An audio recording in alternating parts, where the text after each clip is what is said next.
Entonces, las funciones de neutrófilos, de los macrófagos, el sistema macrofágico que está distribuido por todo el organismo, también las funciones de los neutrófilos, como fagocitos, desde que son formados en la médula ósea, ¿no? Bien, ahora vamos a hablar de la inflamación. La inflamación es una respuesta del organismo cuando hay una lesión tisular, cuando un tejido se lesiona, se daña, este tejido dañado va a sufrir una serie de cambios, ¿no? Como respuesta al daño. Y esos cambios a veces son tan intensos que no solamente se producen en el tejido dañado, sino también en los tejidos vecinos. A esos cambios se conocen como respuesta inflamatoria, ¿ya? O inflamación.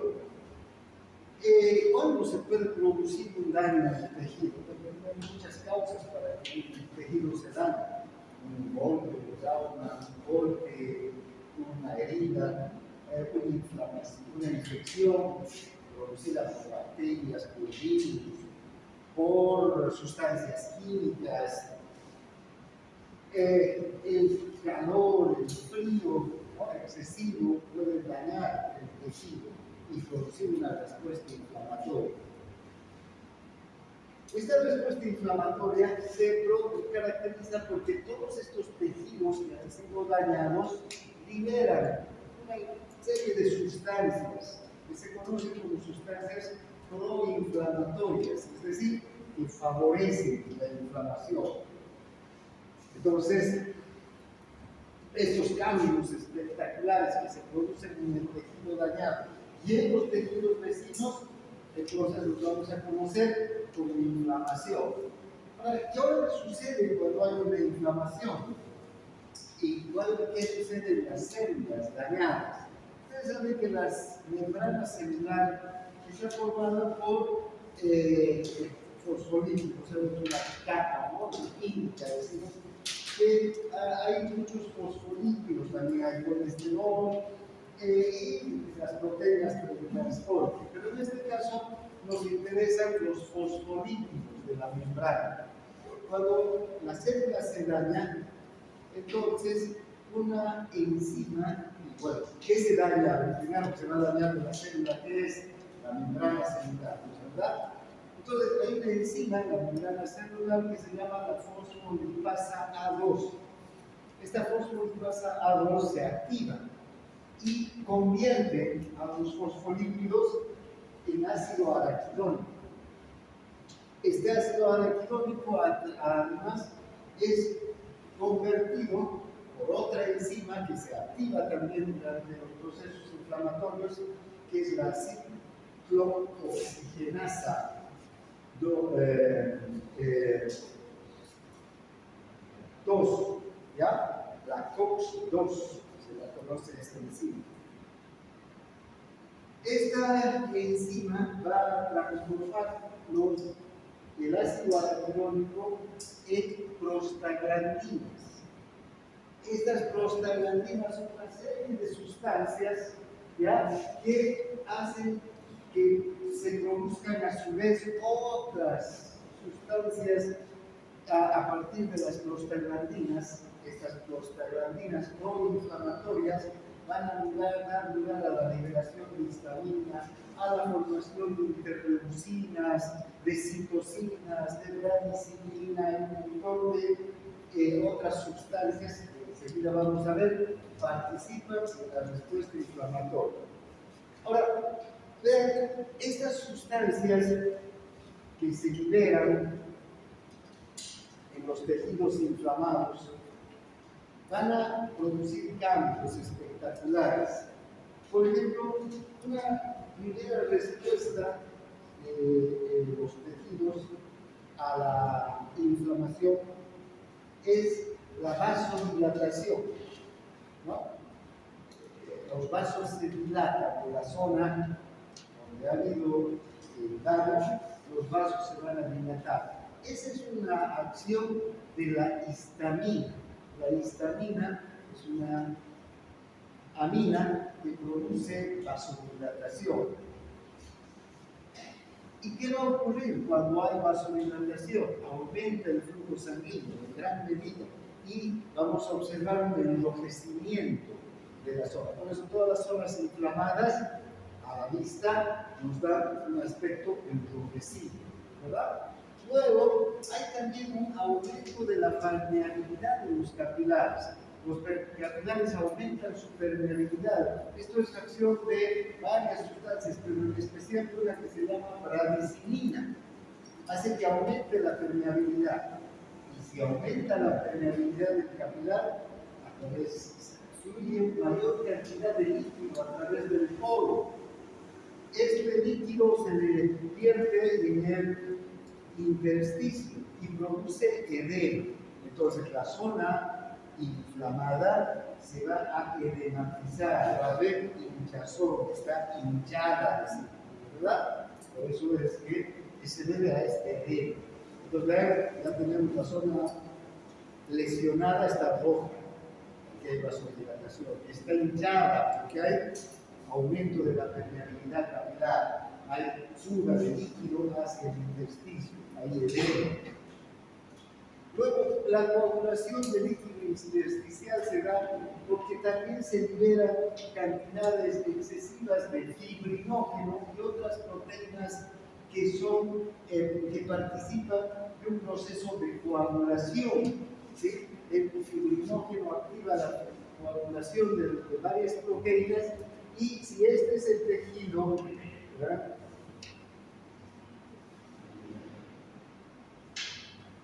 Esta es una célula dañada. A partir de esta célula dañada se van a producir cambios en todo este tejido. Esta inflamación, el problema de la inflamación es que puede ir aumentando, creciendo, involucrando a nuevas células y aumentar, ¿no? Ahora, este mecanismo de coagulación hace que se coagulen las proteínas alrededor del tejido inflamado. Evita, esto se llama también tabicación, evita que las sustancias que están produciendo los cambios se dirijan a otras células y las involucren. Entonces limita el proceso inflamatorio. ¿Ya? Por ejemplo, una acción de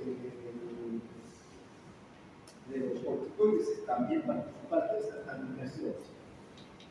Además, vean, cuando hay inflamación, ¿qué se van a producir? Una serie de interleucinas. Y ayer decíamos que estas interleucinas son como el humo, el olor que desprende el churrasco, ¿no? Cuando vamos y nos invitan a un asado y no sabemos qué hay, nos dirigimos por el olor. ¿Quién va a llegar a la inflamación gracias a estas interleucinas? Estas sustancias son sustancias quimiotáxicas. Entonces, ¿quién va a llegar? Van a llegar los macrófagos, los neutrófilos a la zona de la inflamación, ¿no? Empieza a haber una gran migración de adenocitos y monocitos, y en realidad más que monocitos van a llegar macrófagos. Primero van a llegar los macrófagos que están vivos alrededor de la zona, luego macrófagos que van a llegar de otros lugares y finalmente monocitos para reforzar la acción de los macrófagos, monocitos que se van a convertir con el paso de las horas en macrófagos, ¿no? Y va a haber la tumefacción de las células tisulares de la zona del tejido inflamado, ¿no? Entonces estas células se van a tornar, se van a hinchar, se van a convertir en células que van a sufrir también cambios de edema interno de las propias células que van a producir. Fíjense, entonces son todos estos cambios a la vez. Además, la misma bradicimina que produce el aumento de la permeabilidad capilar va a producir dolor, va a activar los mecanismos del dolor. ¿Y qué sucede cuando un tejido está inflamado? Duele. ¿Recuerdan? O no sé si han oído hablar de la tetrada de Celso, que dice que en toda inflamación hay tumor, se hincha, rubor, el cuerpo se torna rojo, calor, las interleucinas también inducen aumento de la temperatura, y dolor, las 4 características de la inflamación. Y esas 4 características que ellos las conocen desde la época de los romanos, Celso ya describió en su libro. Estas características de la inflamación solamente son producidas por estas sustancias proinflamatorias que se activan a partir de los fosfolípidos de la membrana, que se convierten en ácido araquidónico, el ácido araquidónico en prostaglandinas, y estas prostaglandinas van a activar la migración, la activación de las interleucinas, la conversión de las citocinas, la liberación de histamina, de bradicimina, etc. ¿No? Bien, entonces, esas son las características, digamos, de la inflamación. Por eso es que cuando el tejido se daña, produce toda esa característica. Bien, ahí. Fíjense, un poco de ejemplo que tenemos, una astilla que daña un tejido, fíjense, la piel, esta parte de la piel se destruye prácticamente, los tejidos internos también, pueden ingresar bacterias, virus, enfermedades de esterila o contaminar, y ¿qué es lo que va a ocurrir? Una cantidad de cambios en el tejido donde se ha producido este daño, ¿no? Va a haber vasodilatación, va a haber aumento de la permeabilidad capilar, va a haber tumefacción, va a haber dolor, va a haber migración de glóbulos blancos que van a llegar hasta la zona para fagocitar. Bien, ¿qué productos tisulares entonces provocan las reacciones durante la inflamación? La histamina. Ya sabemos, la histamina es vasodilatador. La bradicimina va a producir el aumento de la permeabilidad capilar, va a producir también el dolor, lo mismo que la serotonina. Las prostaglandinas que van a activar la formación de interleucinas. Va a haber los productos de reacción del sistema de complemento, y hay infección en especial. El sistema de complemento, esa cascada de reacciones, ¿no?, que van a dar lugar a la formación del complejo lítico, de la activación de C3 para que los macrófagos puedan actuar sobre las células invasoras que hay infección, por ejemplo. Productos de reacción del sistema de coagulación de la sangre, el fibrinógeno va a actuar, como visto, formando un tabique. Las linfocinas que van a liberar los linfocitos T sensibilizados, que también van a intervenir en la coagulación. Ahora, ya les decía que uno de los efectos importantes de la inflamación, una acción que se produce durante la inflamación, es la tabicación. Como hemos visto en un momento, este tabique, una muralla que se forma gracias a la coagulación de proteínas que evitan que se diseminen desde aquí, desde este punto donde se ha producido el daño, se diseminen los productos de la inflamación, pero también, por decir, si fuera una herida, bacterias, virus que podrían ingresar por ahí, ¿no?, que no atraviesen y no involucren a las células vecinas. Ahora, esto no siempre ocurre así, ¿verdad? Muchas veces la inflamación avanza y involucra órganos, sistemas, y puede producir la muerte. De hecho, una herida que no es tratada, que se contamina, va a realizar ese proceso inflamatorio y infeccioso y hasta llegar a matar a una persona. Por eso es que se necesita un tratamiento. Por eso la medicina ya regresa, ¿no?, a evitar que se diseminen los productos de la inflamación. Entonces, ¿qué utilizamos? Dependiendo si es una herida contaminada, antibióticos.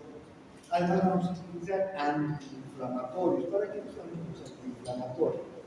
Para evitar precisamente que estos tejidos que están sanos puedan ser involucrados por las sustancias que están produciendo estas células que están bajo el efecto de la inflamación.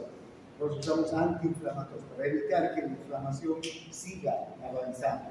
Podemos utilizar aires, podemos utilizar corticoides, ¿no?, que son desde luego antibióticos. Si es una herida contaminada, limpiar la herida, todas esas cosas pueden ser. Pero no solamente las inflamaciones van a producirse como consecuencia de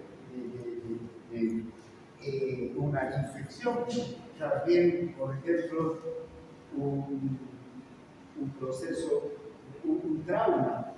Si yo me caigo, no se va a contaminar mi brazo, me golpeo el brazo. Pero ¿qué va a ocurrir? Me caigo y me golpeo el brazo. Al momento voy a sentir dolor, obviamente se enrojece, que se hincha, que no lo puedo mover, ¿no es verdad? Que se pone caliente la piel. Y eso puede empezar a avanzar, ¿verdad? Si el daño es grande, por estos productos proinflamatorios que van involucrando más y más y más. Bien, entonces, este efecto caricador es importante, pero a veces ese efecto no es suficiente y la inflamación avanza. Ahora, ¿qué ocurre cuando hay una infección en el organismo y también una posterior inflamación? ¿Verdad? Si hay infección, seguro que va a haber inflamación, porque los virus, las bacterias que producen contaminación, que producen una infección, van a dañar las células, y al dañarse las células va a haber inflamación. Entonces, ¿qué ocurre en nuestro organismo con relación ya a los macrófagos, los neutrófilos? ¿Cómo intervienen en este proceso de la inflamación? Fíjense, si tenemos un tejido que se daña, ¿no? Si aquí tenemos un tejido que se daña, esta célula, por una contaminación, ¿no? Aquí hay bacterias entonces, o virus. Lo primero que va a ocurrir es ver que se van a liberar todos estos productos proinflamatorios, de esos interleucinas. Ya sabemos que son productos quimiotáxicos. Entonces, la primera línea de defensa del organismo ante una infección es el macrófago tisular, el macrófago fijo, el que está en el tejido. Si se daña la piel, ¿qué macrófago será el que va a llegar? El histiocyto, ¿no es verdad? Ese que está en la piel, que está ahí asentado en la piel, va a empezar a llegar. Rápido se va a movilizar. Ya sabemos que puede llegar en menos de un minuto, porque está presente en el lugar que se está produciendo la infección, ¿no? Entonces, en menos de un minuto va a empezar a llegar el macrófago y va a producir la fagocitosis. Puede ser suficiente la acción de este macrófago. Esa sería la primera línea de defensa. Si este macrófago, si los virus y las bacterias proliferan más todavía y los macrófagos tisulares, de la primera línea, no son suficientes, entonces van a empezar a llegar neutrófilos. Ya los neutrófilos van a llegar ¿desde dónde? Desde los capilares, desde la sangre, ¿no es verdad? Hasta la sangre van a llegar las sustancias quimiotáxicas y los neutrófilos van a producir, van a escurrirse por diapetesis y van a avanzar con movimientos aflemoideos hasta aquí a también reforzar el proceso de fagocitosis. Recuerda que los neutrófilos también son fagocitos, van a maquinarse, van a producir diapetesis, van a dirigirse hacia la zona de donde empieza la quimiotaxis. Generalmente en las infecciones, cuando son infecciones bacterianas, esto, como hay interleucinas que se producen, esas interleucinas van a activar a la unidad formadora de cuerpo. Primero van a activar a la célula madre para que se produzcan células comprometidas con la serie blanca. Y luego de esas células comprometidas con la serie blanca se conviertan en unidades formadoras de colonias. ¿De qué? De granulocitos. Y entre sus unidades formadoras de colonias de granulocitos empiezan a proliferar y esas unidades formadoras de colonias de granulocitos van a dar lugar a la formación de neutrófilos en gran cantidad. ¿Sí? La línea de los neutrófilos se va a activar y fíjense, de un valor normal de alrededor de 5.000 neutrófilos hasta 10.000 que podemos tener, perdón, de 5.000 neutrófilos que podemos tener en la sangre, porque los neutrófilos son el 62%, ¿recuerdan? De 10.000 y 8.000 neutrófilos en general que tenemos, podemos tener entre 4 y 5.000 neutrófilos, solo neutrófilos, son el 62%. Pueden aumentar, fíjense, hasta 15.000 o hasta 25.000 neutrófilos. ¿No? Esto, cuando los neutrófilos aumentan en tal cantidad, van a, además de 62, puede llegar a 85%, ¿no?, de la fórmula leucocitaria. Quiere decir que se están formando neutrófilos, ¿para qué? Para que refuercen esta línea de defensa que se ha activado. Bien, luego tenemos pues, ya leímos lo que he visto antes, ¿no? La marginación, el neutrófilo se margina por proteínas CAM, se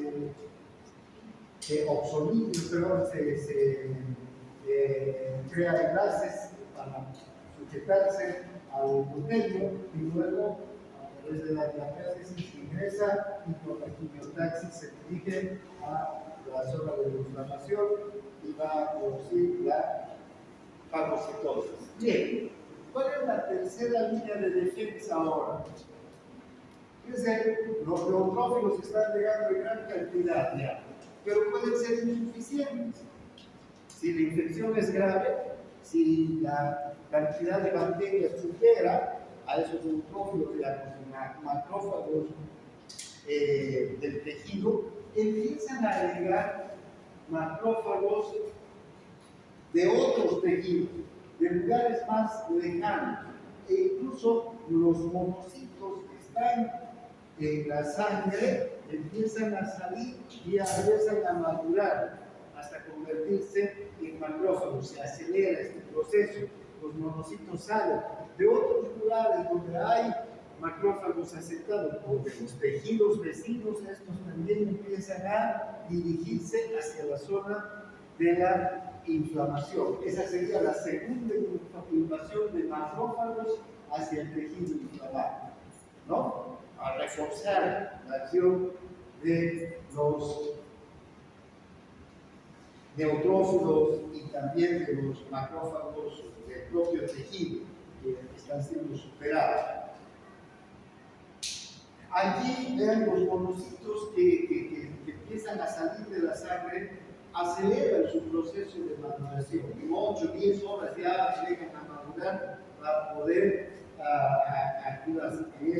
Ahí entre el juego la acción de las interleucinas también, ¿no? Bien.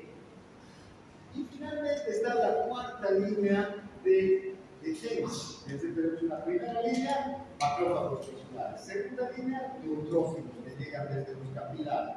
Tercera línea, macrófagos que llegan de tejidos vecinos y monocitos que están llegando desde la sangre a madurar aceleradamente.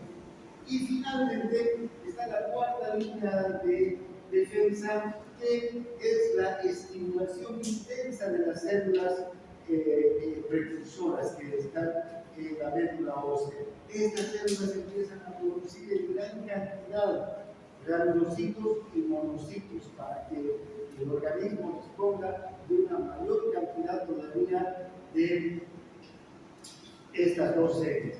Puede aumentar hasta 50 veces más de lo normal, de lo que todos los días se produce cuando no hay inflamación, ¿ya? Hasta 50 veces más de lo normal puede aumentar la producción de leucocitos y de monocitos. Por eso es que cuando hay infección hay una cantidad enorme de neutrófilos, ¿no? Circulando en la sangre, de monocitos circulando en la sangre. Bien, entonces serían las líneas de defensa. Ahora, hasta ahí la acción de los neutrófilos y de los monocitos que después se convierten en macrófagos. Ahora hablaremos de los eosinófilos. Los eosinófilos constituyen un 2.3% en promedio de los glóbulos blancos que están en la sangre. Son pocos en realidad con relación a neutrófilos y monocitos. Estos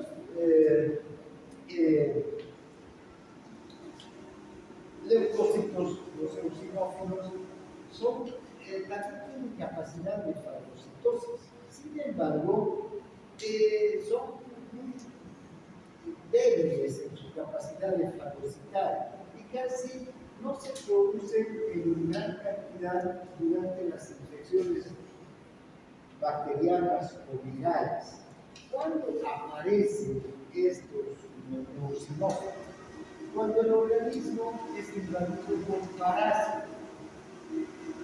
Cuando hay parásitos, empiezan a proliferar los eosinófilos. Por eso, cuando ustedes vean que hay una eosinofilia, es decir, que aumentó la cantidad de eosinófilos en la fórmula leucocitaria, 5, 10% de la fórmula, entonces que vean, sospechamos directamente de una parasitosis intestinal, parasitosis tisular, algún tipo de parásito.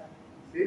Ahora, vean que en muchos parásitos la fagocitosis de los neutrófilos es efectiva y también es efectiva en las formas larvarias de los parásitos, es decir, en las formas infantiles, digamos, de los parásitos, ¿no?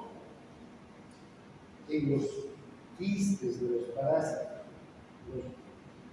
Los eosinófilos pueden fagocitar, pero su capacidad de fagocitosis es limitada. ¿Cuál es la acción más potente que tienen los eosinófilos sobre los parásitos? Es esta liberación de enzimas hidrolíticas, en realidad, ¿no? Porque, como les decía, a los parásitos, en especial, es una parasitosis intestinal, a una tenia, a una ascaris, a un enterovirus pervicularis, nada más un eosinófilo no lo va a fagocitar, ¿verdad? A las formas juveniles, larvarias, infantiles, puede ser, pero de todas maneras es muy limitada la fagocitosis.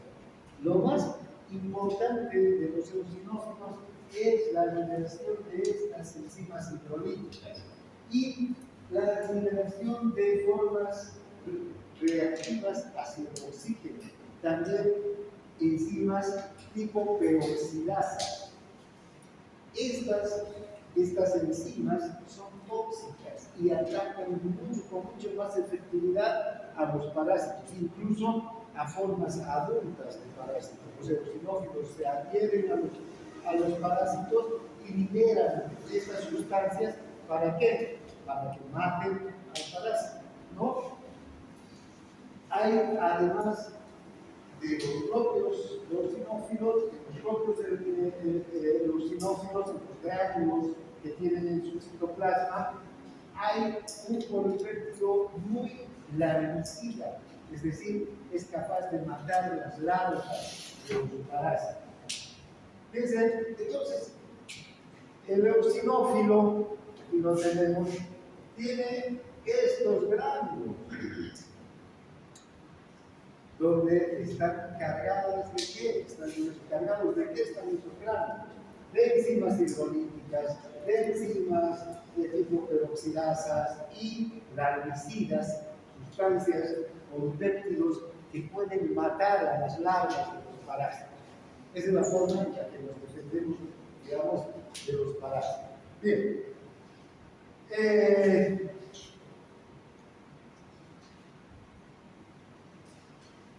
Esa es la función, entonces, de los eosinófilos. Luego tenemos los basófilos.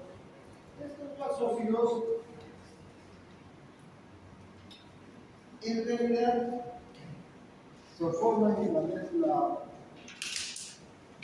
ósea, pero tienen unas células casi hermanas, muy parecidas, que son los mastocitos.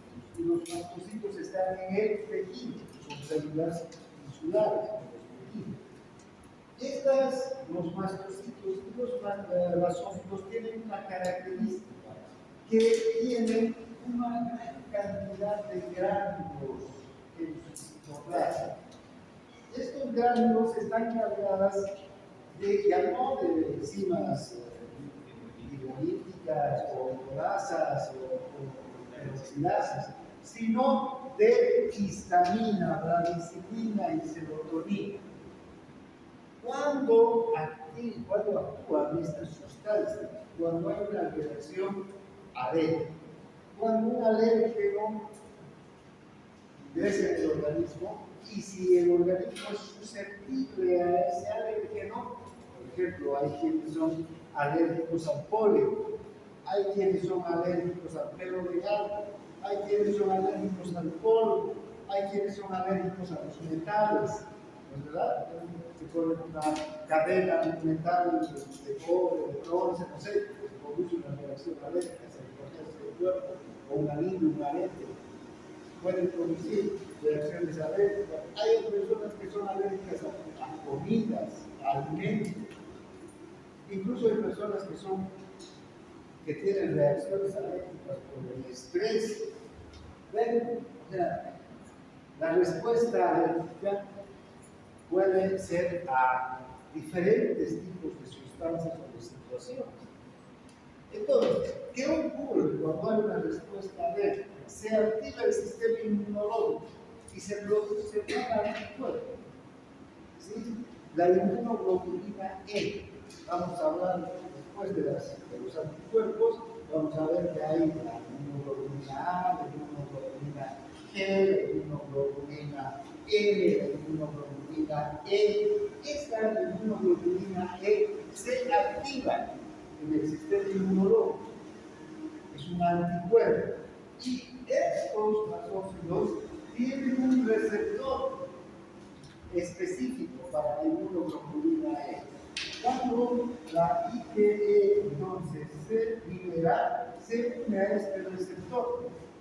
Cuando se une a este receptor, se abren canales de calcio en la membrana del receptor. El calcio ingresa y ¿qué es lo que va a producir el calcio? Que estos gránulos por exocitosis liberen histamina, bradicilina, serotonina. ¿Y qué se va a producir? La respuesta alérgica. La histamina que produce vasodilatación, aumento del flujo. Por eso la respuesta alérgica en la zona de la leche se enrojece. ¿verdad? Granos. ¿Qué va a producir la bradicinina y la serotonina? Aumento de la permeabilidad capilar. Se va a hinchar la zona y van a producir picor, van a activar sobre receptores del picor y escuece. O no les ha parecido, no se ha producido alergia y les escuece cuando hay alergia, ¿verdad? Y lo ven. Entonces, tanto los mastocitos como los eosinófilos responden de la misma manera. ¿No? Hay un proceso alérgico que activa nuestro sistema inmunológico. Si yo tengo alergia al polen, ese polen activa mi sistema inmunológico, produce la inmunoglobulina E, la IgE viene a la membrana celular del basófilo, en este caso también del mastocito, y se degranula. ¿Qué quiere decir? La degranulación incluye la entrada de calcio y la isocitosis y la liberación de histamina, serotonina, bradicinina, que en el tejido van a producir una respuesta alérgica. Que fíjense, esta respuesta del tejido es una respuesta inflamatoria, ¿no es verdad? Porque son las mismas sustancias que intervienen en la inflamación, digamos, vasodilatación, aumento de la permeabilidad capilar, picor. Bien, entonces esto es lo que ocurre con los basófilos. Cuando hay entonces reacciones alérgicas, los basófilos están aumentados. ¿Ya? Bien. Ahora, ¿qué sucede cuando nuestro organismo no produce la cantidad necesaria de glóbulos blancos? ¿No? Si el organismo por algún motivo deja de producir glóbulos blancos, vamos a quedar desprotegidos frente a las infecciones, frente a las agresiones del medio. Esta situación, cuando hay poca producción de glóbulos blancos, cuando hay una producción insuficiente de leucocitos, esta producción insuficiente de leucocitos la podemos constatar con el conteo de leucocitos, que va a estar por debajo de 5.000, ¿no? Unidades por mililitro de sangre, menos de 5.000. Porque lo normal es que esté entre 5 y 10.000, ¿no? 5.000, no 5. 5.000 y 10.000. Eso es lo normal. Por debajo, entonces, de 5.000, vamos a conocerlo como leucopenia. Esta situación se conoce como leucopenia, pocos leucocitos. Disminuye el número de leucocitos. Ahora, hay diferentes, digamos, causas para la leucopenia, ¿no? Vean, cuando el organismo se expone a rayos X, rayos gamma, que son los mismos que los rayos X que sirven para sacar radiografías, puede haber una disminución de glóbulos blancos cuando hay una exposición constante, pero también cuando hay radiaciones, por ejemplo, por explosiones nucleares, por fugas de material reactivo, de los lugares donde se produce energía nuclear, puede haber, fácilmente las personas afectadas van a tener leucopenia, ¿no? Y no solamente leucopenia, sino van a tener en especial una situación que se conoce como aplasia nuclear. Entonces van a tener pocos glóbulos blancos, pocos glóbulos rojos y pocas plaquetas, porque todas estas sustancias se producen en la médula. La médula es afectada por los rayos X. También la exposición a fármacos. Hay fármacos que pueden disminuir la producción de células en la médula, y tanto células rojas como blancas. En especial, este fármaco, el cloranfenicol, ha producido ya muchas aplasias medulares en el mundo, a tal punto que ya no se utiliza, o se utiliza en muy pocas situaciones. Por ejemplo, una meningitis sí se puede usar cloranfenicol, es muy efectivo, es un fármaco de amplio espectro, uno de los más potentes que se han desarrollado. ¿Ya? Entonces, si tenemos un caso de meningitis, se puede usar, pues, ¿no? Porque tenemos que pesar el riesgo-beneficio. Puede haber la clase mental, pero puede no darse también. Yo les comento que mi generación, por ejemplo, ha usado, cuando yo era niño, nos daba cloranfenicol para todos, ¿no? Y no a todos nos producía aplasia mental. O sea, hay un riesgo, hay una probabilidad mayor, digamos, que otros fármacos que producen. Entonces, por eso es que, como ha producido tantos casos de aplasia, se lo ha retirado. Porque hay otros fármacos, finalmente, hay otros antibióticos que son tan buenos como el cloranfenicol y no tienen ese riesgo. Pero si por decir, un niño tiene meningitis, una persona mayor que tiene meningitis bacteriana, y ese fármaco, o esa bacteria, el meningococo, es resistente a otros fármacos y solo funciona con el cloranfenicol, aunque hay otros fármacos para utilizar. Por eso es que ya se utiliza poco el cloranfenicol. El tiouracilo, el propiltiouracilo también, es un fármaco que se utilizaba generalmente para disminuir, para combatir el hipertiroidismo. En realidad se utiliza poco, ¿no? Porque además es muy efectivo, como hablamos cuando hemos hablado de las hormonas tiroideas, el hipertiroidismo es muy difícil de controlar con fármacos. El hipotiroidismo sí, con la sustitución de la hormona tiroidea con la levotiroxina, por ejemplo, que es un fármaco, un tratamiento perfecto, digamos, se puede tratar toda la vida a un paciente para que se mantenga estable. Pero el hipertiroidismo es difícil de tratar. El tiouracilo, suele estar involucrado con la producción de aplasia medular. Los barbitúricos también, otros fármacos que ya no se utilizan, se utilizan en muy contadas oportunidades. Sustancias químicas, ¿no? Sustancias que liberan muchas empresas liberan al medio ambiente, ya sea en forma de humo, contaminando el aire o contaminando las aguas, ¿no? Sustancias tóxicas que pueden afectar a la medioambiental. De hecho, los controles que hay ahora a las empresas incluyen ese tipo de sustancias, ¿no? En el pasado no había mucho conocimiento, no se sabía, y ha producido aplasias medulares. Este término, aplasia medular, que incluye la disminución de glóbulos blancos, de glóbulos rojos y de plaquetas. Luego tenemos también lo que es el aumento de los neurocitos. Fíjense, cuando hay leucopenia, desde luego, nuestro organismo queda expuesto a las bacterias, ¿no? O sea, dice aquí no las vemos, pero está lleno de bacterias y no nos producen ningún daño porque nuestro organismo se está defendiendo.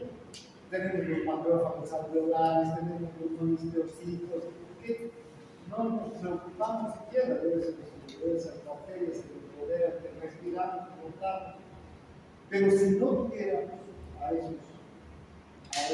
esas células, en 2 o 3 días podríamos caer presas de una infección y morir. O, por ejemplo, también tenemos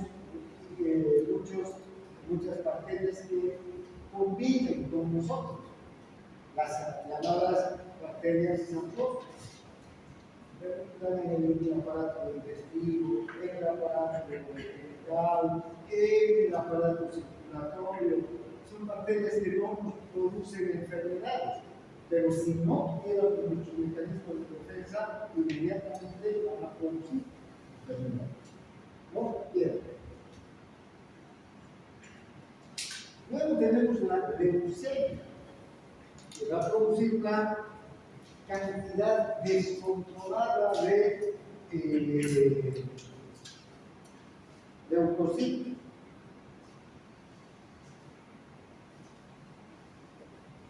Este es un tipo de cáncer, ¿no? Se le llama cáncer a la sangre también.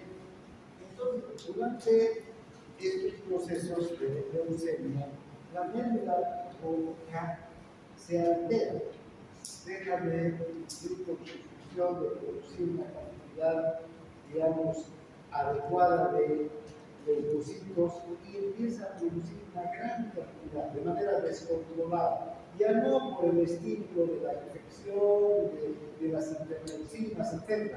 La médula empieza a producir sola leucocitos, que pueden ser mutaciones cancerosas que afecten a la línea mielógena, a los neutrófilos, a los eosinófilos, a los basófilos y a los monocitos, o linfógena, que afecte a los linfocitos solamente, ¿no? Bien, el hecho es que aumenta la cantidad de linfocitos, pero ahora ustedes dirán que todos estamos más defendidos, mejores, cuanto más leucocitos mejor, que se cuiden las bacterias, digamos, porque estoy con muchos leucocitos, y no es así, porque esos leucocitos no tienen las capacidades que tienen los leucocitos que se forman en una médula normal. Estos leucocitos son muchos, pero no tienen capacidad de defenderlos. No, no tienen capacidad de defenderlos. Es más, esta producción tan intensa de leucocitos hace que la médula utilice la mayor cantidad de los nutrientes y la energía del organismo. ¿Verdad? El paciente entonces con leucemia está totalmente débil. ¿Por qué? Porque la médula está ocupando todos los nutrientes y toda la energía en producir de manera descontrolada estos leucocitos que no nos sirven. Entonces el paciente con leucemia también está susceptible a todo tipo de infecciones, porque los leucocitos son malos, no tienen la capacidad de defensa que tienen los leucocitos normales, ¿no? Bien, entonces son los dos tipos de leucemia, la linfocítica y la mieloide. Efectos pueden producir sobre el cuerpo, el crecimiento metastásico de las células leucémicas en todo el cuerpo. Es decir, si estas células son células cancerígenas que se distribuyen por todo el cuerpo, pueden producir metástasis, es decir, que se activen cánceres en otros lugares, en los huesos, en el riñón, en el estómago, en el pulmón, etc. El hueso, de hecho, el propio hueso es invadido por estas células y produce cáncer al hueso, al hígado, a los vasos linfáticos. Además hay infecciones, no sirven, hay anemia, porque no se producen también los ojos. La médula está alterada. Y como les decía, la médula ocupa todos los nutrientes y la energía del organismo para producir los blancos en exceso. Mientras los tejidos leucémicos crecen, otros se debilitan. El resto de los tejidos, la persona enflaquece, pierde masa muscular, todos los tejidos se van a ir debilitando y el único tejido fuerte va a ser el tejido canceroso que está en la médula. Bien, hasta ahí entonces lo que es neutrófilos, basófilos, eosinófilos, monocitos y macrófagos. Ahora hablaremos de la segunda parte de este tema de los glóbulos blancos o de los leucocitos, que como sabemos, los leucocitos nos sirven para resistir a la infección. Ahora veamos la segunda parte de esta capacidad de resistir a la infección. Esta segunda parte está dada por este proceso que es la inmunidad, ¿ya?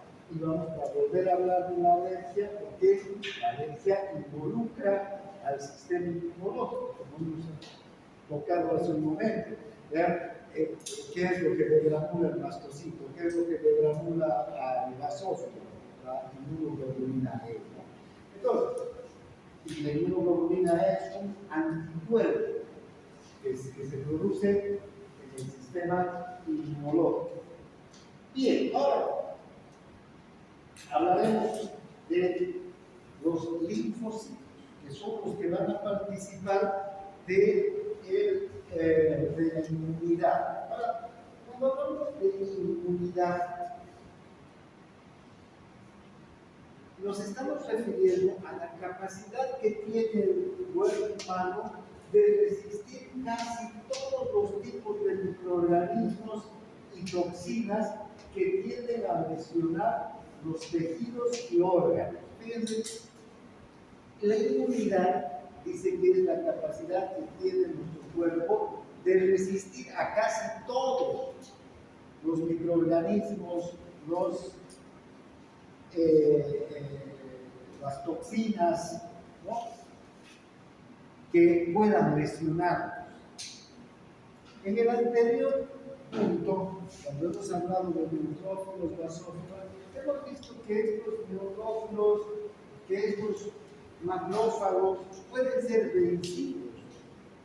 De hecho, mueren en la lucha, en el tejido.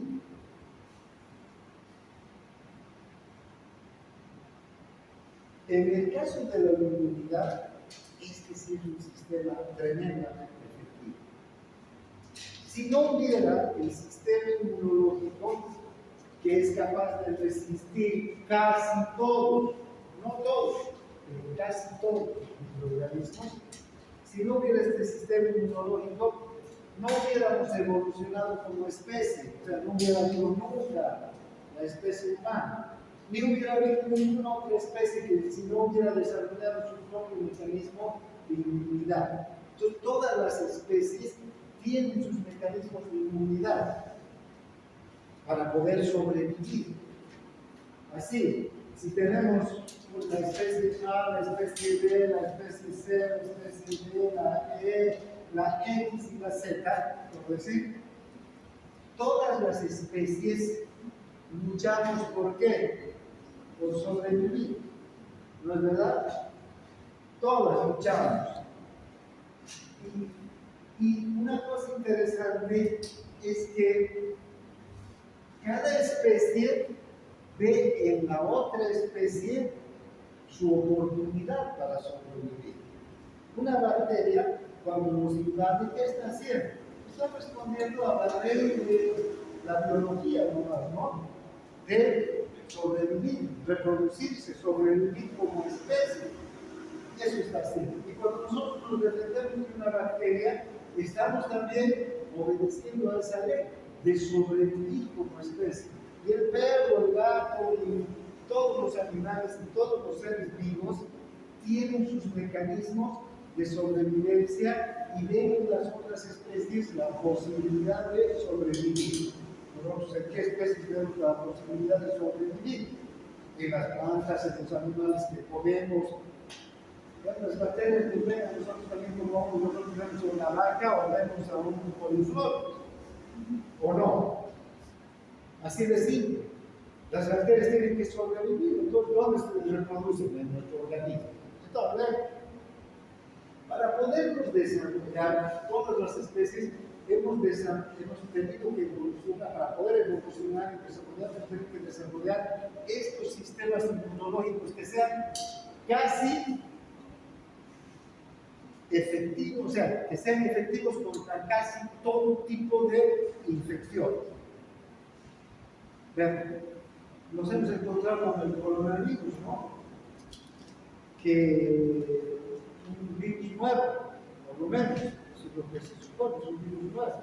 Recién nuestro organismo se ha entrado en contacto y nuestro organismo ha tenido que reaccionar, ha tenido que responder a un virus nuevo. Algunos no han podido conseguir responder adecuadamente al coronavirus y han muerto.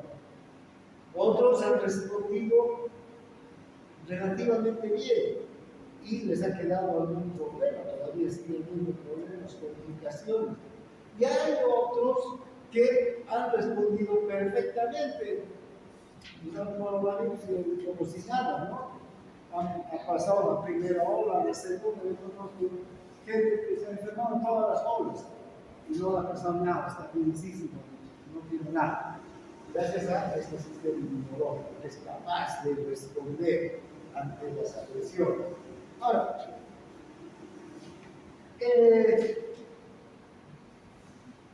entonces el término inmunidad nos está refiriendo a la capacidad de defender frente a agresiones del medio.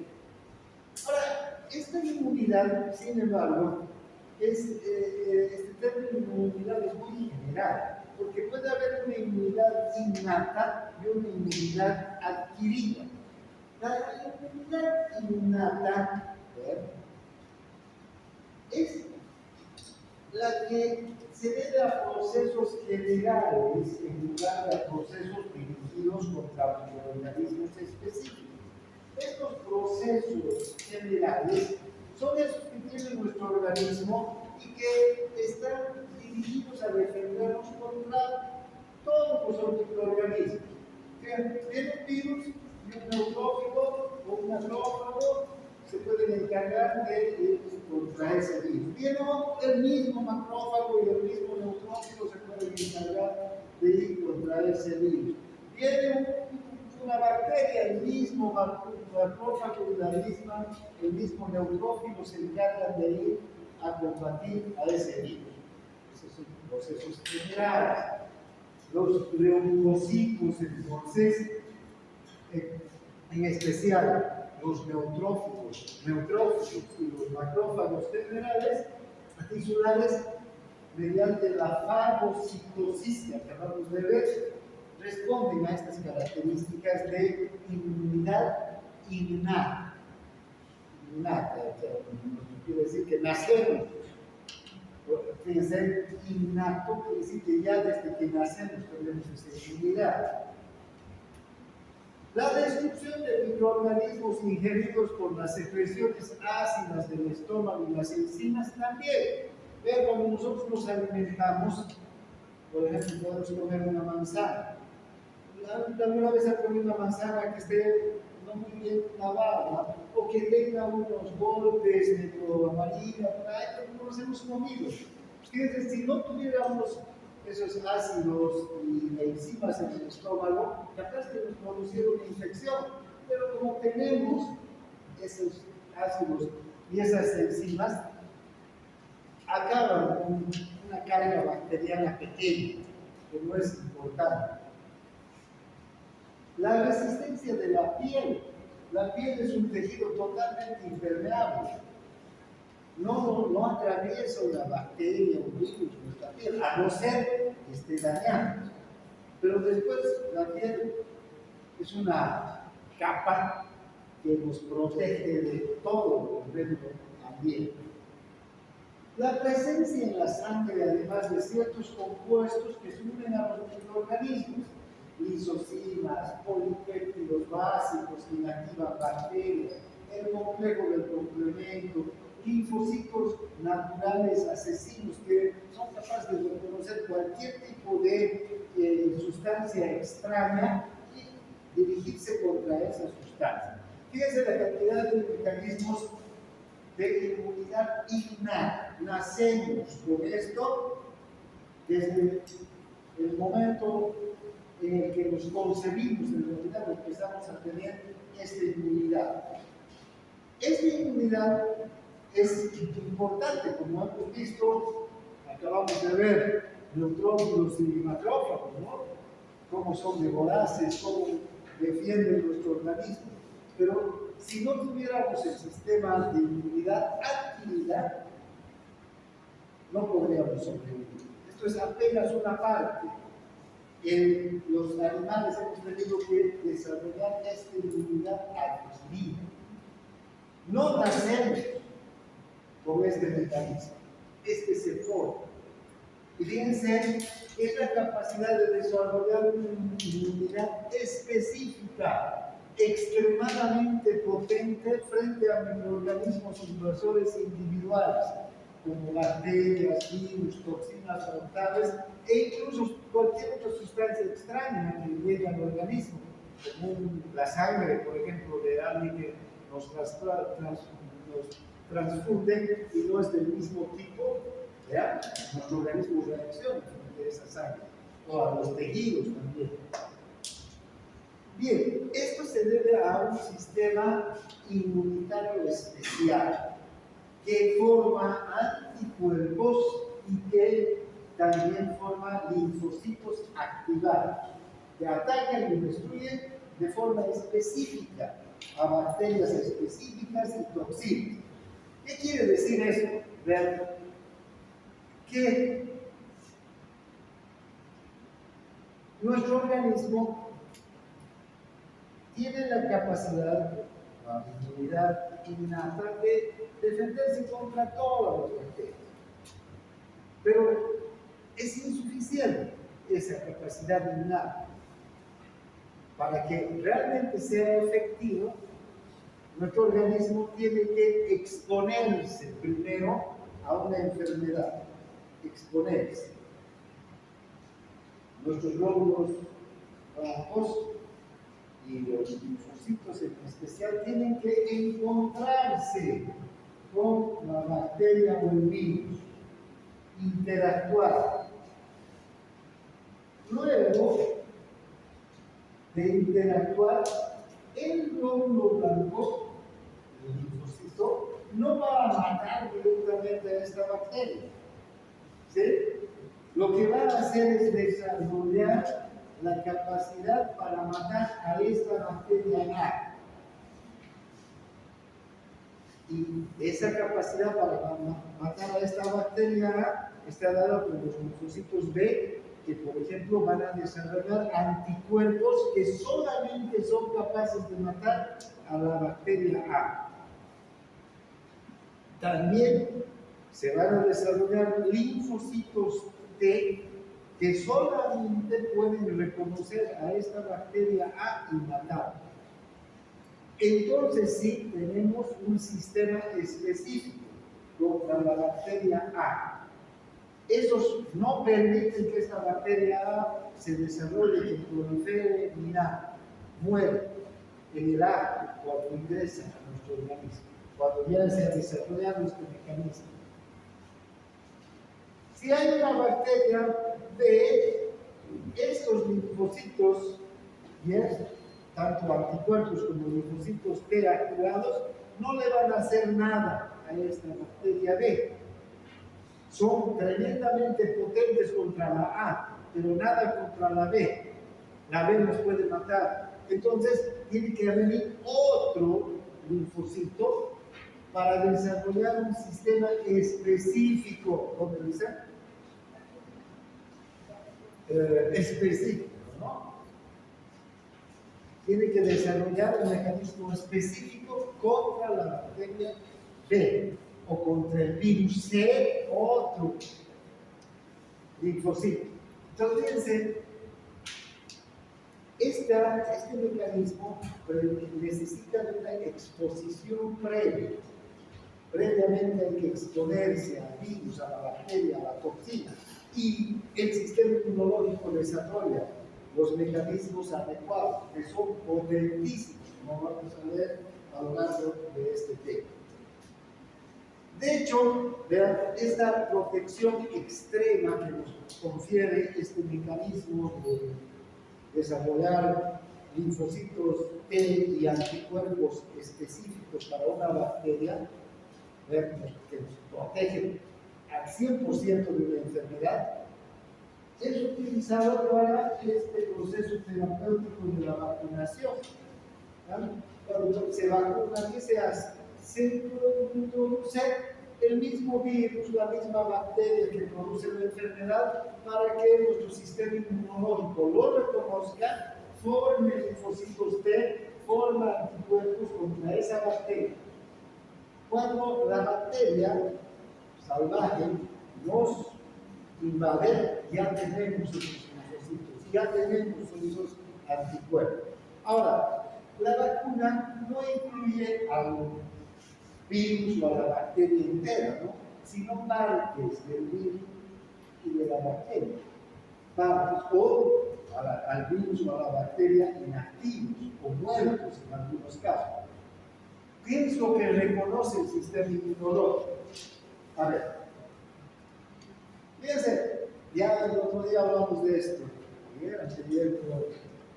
ayer comentábamos que cuando nosotros comemos un pedazo de carne, estamos comiendo una proteína de la vaca, ¿no? Una proteína animal, propia de la vaca ha producido esa proteína, la carne.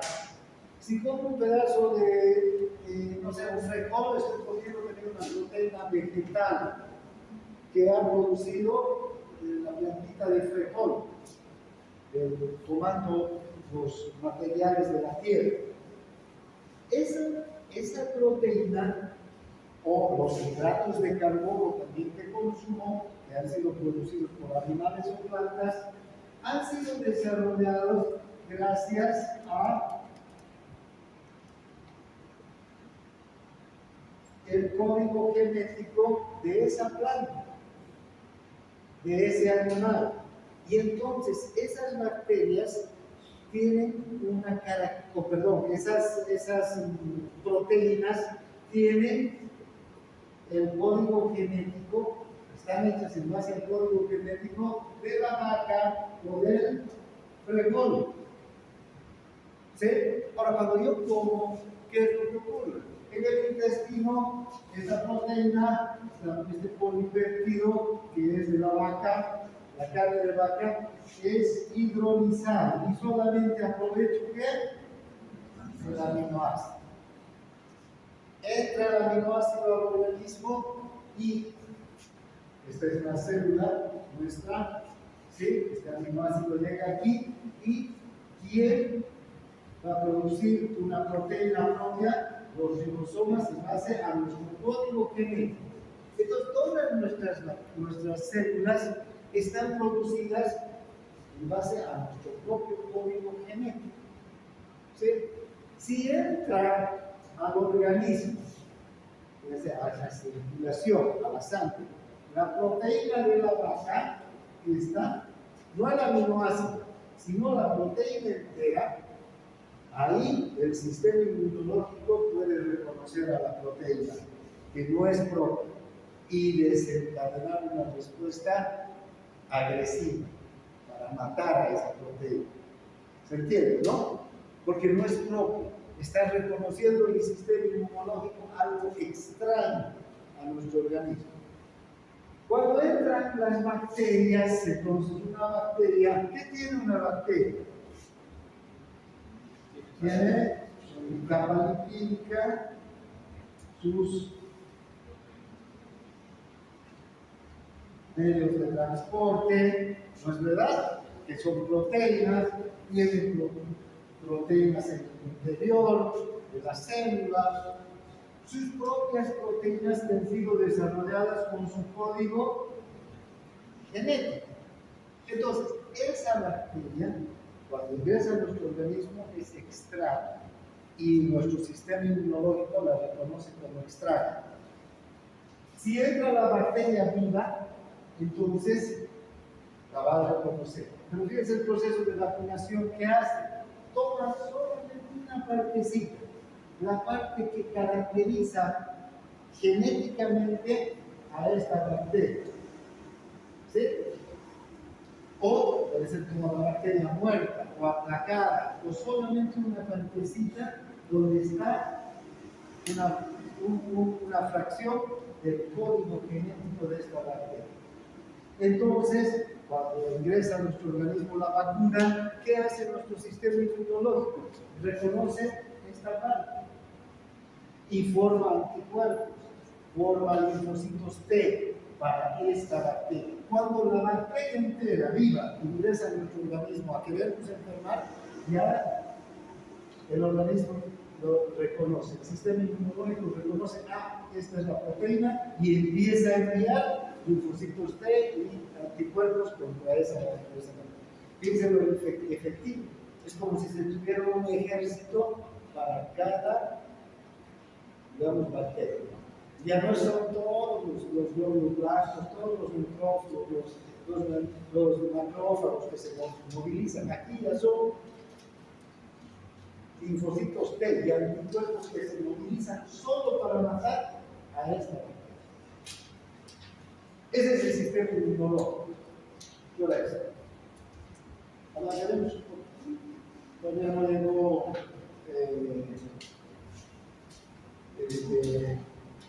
Mauricio, que aquí va a tomar examen Mauricio, a su grupo. Doctor, Sí. o sea, todos los linfocitos son parte de la inmunidad adquirida, pero los linfocitos NK son de la inmunidad innata. Sí, los NK no, los natural killer no, ellos son linfocitos asesinos, que se los conocen, que están en el organismo desde que nacemos, están presentes. No se forman contra una bacteria, contra una toxina o contra un virus en especial. ¿Ya? Esos los tenemos como los neutrófilos, como los basófilos. ¿Sí?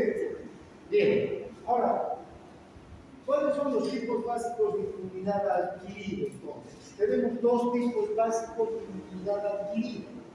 Uno es la del linfocito B, ¿verdad? Y otra la del linfocito T. Aunque a veces estas dos, cuando las dos se dan en el organismo, tenemos una inmunidad total. Pero hay algunas enfermedades. ¿Qué es lo que se dice de la vacuna del coronavirus? Que solamente está formando anticuerpos, pero no linfocitos T. Entonces, está con la inmunidad humoral, pero no con la inmunidad celular. Hay otras vacunas y otras enfermedades que producen los dos tipos de inmunidad. Esa sí es una inmunidad total. Por ejemplo, la vacuna contra la polio, ¿no? Va a formar inmunidad humoral e inmunidad celular, los dos tipos de inmunidad adquirida. Entonces, fíjense, es tan efectiva que cuando terminamos el esquema de vacunación contra la polio, nunca nos va a dar polio. En cambio, contra todavía el coronavirus no se sabe si todavía nuestras vacunas nos protegerán por siempre. Hay varias vacunas de esas que no desarrollan toda la inmunidad. Lo interesante es que desarrollen los dos tipos de inmunidad. O hay enfermedades. ¿A vos te ha dado varicela? ¿No te acuerdas o te ha dado? Porque generalmente da en la niñez, ¿no? La varicela. ¿Vean? Cuando nos da la varicela, nos da una sola vez en la vida. Y no nos vuelve a dar más. Porque desarrolla los dos tipos de inmunidad. El organismo reacciona con los dos tipos de inmunidad. Entonces, la próxima vez que llega el virus de la varicela, ya linfocitos T y anticuerpos se encargan de matarlo antes de que tengamos un síntoma siquiera. ¿No? Hay otras enfermedades que solo desarrollan anticuerpos. ¿No? Entonces se detectan con las pruebas estas de IgG, de IgM, ¿no es verdad? Que si tenemos los anticuerpos para una enfermedad o otra. Todas las enfermedades van a desarrollar casi anticuerpos, pero a veces no se desarrolla la de linfocito T. Ahora, vean, ¿De qué se trata la inmunidad humoral o inmunidad del linfocito B? Es cuando el cuerpo produce anticuerpos circulares. Estos anticuerpos, fíjense, tienen esta forma, ¿no? Otros tienen esta forma, hay otros que tienen esta forma, la IgM, por ejemplo, es así, ¿no? La IgG es así, la IgA, ¿no? Tiene diferentes formas, vamos a ver en cadenas de polipéptidos. Ahora, estos no son linfocitos, pero se desarrollan a partir de ¿quién? Del linfocito B. El linfocito B se tiene que activar contra una enfermedad en particular contra la que se encuentra y luego se convierte en una célula grande, en una célula que se llama célula plasmática, y esta célula plasmática empieza a producir miles de anticuerpos contra este virus. Estos anticuerpos son cadenas conceptílicas, son globulinas, ¿no? Proteínas, por eso son globulinas. Y como participan de la inmunidad, se llaman inmunoglobulinas. Y su forma de identificarlos es IG, inmunoglobulinas, la proteína. Hay diferentes tipos de inmunoglobulinas, la inmunoglobulina G, la inmunoglobulina A, la inmunoglobulina M, ¿no? La inmunoglobulina E, la que participa de la reacción alérgica, de la que hablamos hace rato. Son diferentes. Entonces, por eso a esta inmunidad se le conoce como humoral. ¿Ya? Son entonces los linfocitos B los que van a producir anticuerpos. En cambio, la inmunidad celular o inmunidad del linfocito T es la que se va a producir con la presencia del propio linfocito. Este linfocito T se encuentra con la bacteria y el linfocito T se va a activar y va a desarrollar una serie de mecanismos potentes, enzimáticos, generalmente enzimas que van a destruir a esta bacteria. Realmente son efectivísimos. A estos linfocitos T se los conoce como linfocitos T citotóxicos, son tóxicos para la bacteria. Entonces, fíjense, ya no, este linfocito T no es que está formando otras sustancias, no está produciendo anticuerpos que van a circular para unirse a las bacterias, sino es el propio linfocito que se va a unir después a la bacteria, la va a perforar al virus. Eso es lo que hace. Tiene unas proteínas, unas enzimas perforinas, se unen, ¿no? Lo atrapan, digamos, a la bacteria, lo inyecta sustancias tóxicas y produce la lisis. ¿Sí? Es un sistema súper efectivo. Entonces, esos linfocitos T, como es la propia célula, el propio linfocito, el que participa directamente de la muerte de la bacteria o del virus, por eso se conoce como inmunidad celular. ¿Está clara esta diferencia? Inmunidad celular y inmunidad humoral. ¿Ya? Por ejemplo, estos anticuerpos, vean, tienen aquí, esta es la fracción, digamos, variable del anticuerpo. Después vamos a hablar, aquí vamos a terminar. Esta fracción variable del anticuerpo es la que va a tener la información que se produce desde la célula plasmática cuando se encontraron por primera vez con la bacteria para reconocer a la bacteria, para reconocer las proteínas, los polipéptidos, los polisacáridos de la bacteria. Aquí, esta parte es la que puede reconocer. ¿Y qué hace cuando lo reconoce? Atrapa a la bacteria. La atrapa, el anticuerpo. Otro anticuerpo, también de este otro lado, atrapa a la misma bacteria, ¿sí? Entonces, tenemos, digamos, ¿no? Se unen con enlaces químicos. Aquí, a la misma bacteria, no a la misma, sino a la hermana, ¿no? Miles de bacterias que están aquí otra, aquí otra, aquí otra, aquí otra, aquí otra, aquí otra. Y fíjense, puede haber otro anticuerpo aquí, perdón, que está atrapando a otra, y aquí a otra, y aquí a otra, y aquí a otra. Entonces, las bacterias quedan atrapadas, aglutinadas, se llama esa técnica. Al quedar atrapadas, tantas bacterias no pueden moverse. Nosotros aquí correteamos, podemos hacer todo lo que queremos, ¿no? Pero ¿qué pasa si vienen y nos amarran a todos?